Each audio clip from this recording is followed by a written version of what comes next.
Bienvenidas y bienvenidos. En esta cápsula vamos a ver cómo las propiedades de una red se ven reflejadas de acuerdo a la forma en que se interconectan los nodos entre sí. ¿Ya? En particular vamos a comenzar viendo esto desde un enfoque un poco intuitivo y a partir de la observación vamos a ir construyendo los modelos y las observaciones. En primer lugar, cómo conectarse en una cierta topología importa. Por ejemplo, aquí tenemos dos topologías distintas, la de la izquierda y la de la derecha, que tienen ambas 30 nodos y 56 enlaces. En estas topologías podemos observar un par de cositas. En primer lugar, la topología de la izquierda, la topología 1, presenta un nodo que tiene un gran número de conexiones. ¿Ya? Y si empezamos a observar un poquito con detención esto, la gran mayoría de los nodos tiene dos o una conexión, principalmente dos. En cambio, la topología 2, la de la derecha, lo que observamos principalmente es que los nodos más o menos tienen la misma cantidad de conexiones. Esto quiere decir que un nodo se conecta más o menos a la misma cantidad de nodos.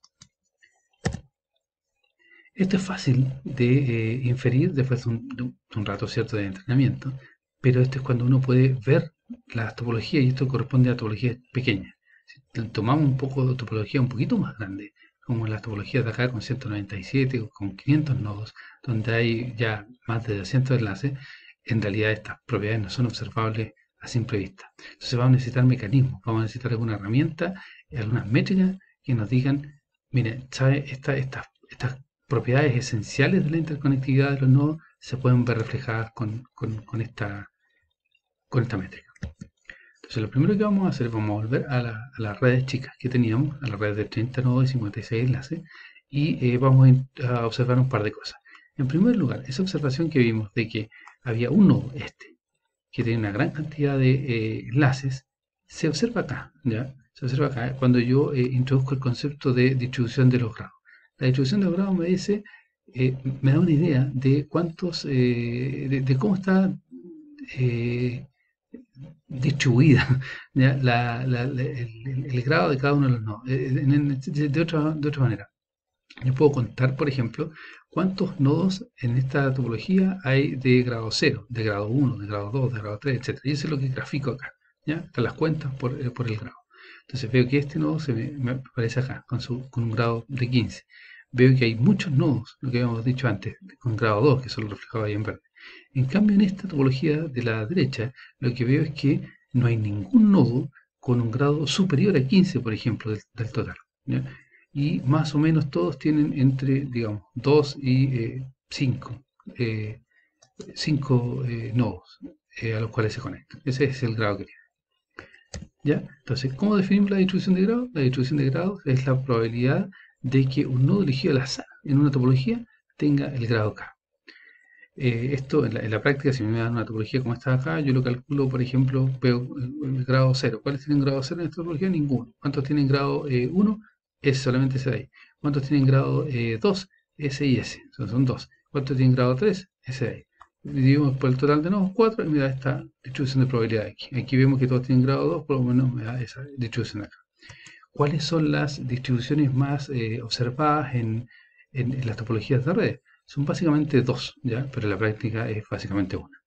Primero están las redes del tipo Poisson, que tienen una distribución de grado que sigue la distribución de Poisson, y las de libre escala, o las redes complejas, o las redes las redes reales, que siguen una distribución de ley de potencia, que está acá, ¿ya? Las redes que siguen la distribución de Poisson son totalmente random, por eso se les conoce como redes random. Lo que tenemos acá son ejemplos de una red del tipo random y de una red real o libre escala, ¿ya? Que está en este color medio morado. Y acá es lo que tenemos la distribución de los grados en, en escala lineal y esto en escala log-log. ¿Ya? ¿Cuáles son las redes random? Bueno, una red random se define como si la red random si cualquier par de nodos se conecta al azar con probabilidad P, ¿ya? Y la distribución esta de probabilidad P es independiente idénticamente distribuida para cualquier par de nodos. Estas redes fueron modeladas en particular por los matemáticos Paul Erdős y Alfred Rengi, y se creía que las topologías de las redes reales eran del tipo random. La principal característica de estas topologías entonces es que son regulares, ¿ya? Principalmente en los grados, ¿ya? Y lo que podemos observar es que sigue la distribución en este caso del tipo Poisson. Estas son por ejemplo, aquí tenemos una red simulada de 200 nodos y 600 enlaces que tienen la distribución de Poisson. Ahí se ve claramente cuando yo lo ploteo en escala lineal, y aquí está la distribución en log-log. Ya, acá volvemos al ejemplo original, que está en la red de la derecha, y ahí vemos cómo realmente sigue esta distribución, salvo una pequeña aproximación acá, ¿cierto? Donde se ven los nodos, ¿ya? Entonces, esta red random sigue la distribución, la práctica binomial, y en el límite, cuando la cantidad de nodos es muy grande, uno lo puede aproximar a través de una red Poisson. Es la distribución de los nodos. Sin embargo, en la práctica, por varias razones, desde el punto de vista económico y un poco de comportamiento, ¿ya? Los físicos estadísticos Albert Laszlo Barabáchi y Rick Albert se dieron cuenta de que existían hubs en la red. Los hubs son nodos concentradores, ya que tienen un alto grado, y la probabilidad de ocurrencia de eso no era despreciable. Entonces, observaron este fenómeno y se dieron cuenta que las redes realmente no eran regulares como las redes random, y además se dieron cuenta de que había un efecto de adosamiento preferencial. Esto quiere decir que aquellos nodos que son concentradores porque los nodos prefieren asociarse a ellos. Desde el punto de vista económico, eso es interesante porque, por ejemplo, cuando uno construye una topología física, no quiere gastar muchos recursos. Entonces va a llegar a ciertos puntos, los cuales esos puntos son concentradores, y va a tirar, que si fibra óptica, para poner nodos terminales asociados, ¿ya? Y además esto genera que las topologías sean ralas. Esto quiere decir que la relación entre el número de enlaces que existen realmente y la cantidad total de enlaces que podrían existir por el número de nodos es bastante bajo. ¿Ya? Nuevamente aquí tenemos una red simulada también con 2000 nodos y 600 enlaces. Ahí se ve que es bastante raro porque 6.000 enlaces, perdón, de un total de un máximo de 2000 por 1999 posibles enlaces, es un número bastante bajo, ¿ya? Y aquí se ve que en escala log-log se ve que esto se aproxima a una línea recta, la distribución de los grados para redes de libre escala. Lo que a continuación vamos a ver es un ejemplo de una red de libre escala. Esta es la red original que tenemos en la topología 1 a la izquierda al principio, pero aquí tenemos una red real, un backbone de Internet, que tiene 23.000 prácticamente nodos, 49.000 prácticamente enlaces, y lo que vemos es que el grado promedio es de 4, y la distribución de los grados se asemeja bastante, se aproxima súper bien. En realidad no tengo el R para comentarlo, pero se asemeja, se ajusta bastante bien a una red del tipo, a una distribución del tipo eh, ley de potencia. Como resumen de esta parte, entonces, lo que podemos ver básicamente es que las redes random se diferencian de las redes de libre escala en que las redes random, que son las redes, son más regulares y de manera cuantitativa, eso es cualitativa, y de manera cuantitativa veo que sigue una distribución de Poisson, mientras que las redes de libre escala siguen una ley de potencia de manera cuantitativa, perdón, y de manera cualitativa vemos que no son regulares y tienen existen estos nodos concentradores como ese punto de ahí y como ese punto de ahí. Finalmente, el último concepto asociado a las topologías es el concepto de mundos pequeños. El concepto de mundo pequeño dice relación con la propiedad de que en las redes prácticas, en las redes reales, la distancia promedio entre dos nodos cualquiera en realidad es bastante corta, ¿ya? Y crece con el logaritmo del número de nodos y no con un factor polinomial, ¿ya? Además, en las redes reales existe un alto clúster y existe una alta agrupación entre los nodos, ¿ya?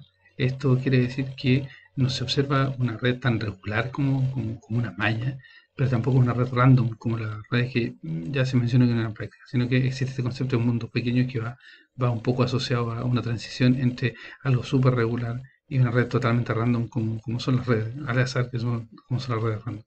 Entonces, lo que vemos, por ejemplo, es que si analizamos topologías de redes reales, como la red de Internet que tiene 200.000 nodos, vemos que la distancia promedio es de alrededor de 7 saltos, mientras que la distancia máxima es de 26 saltos.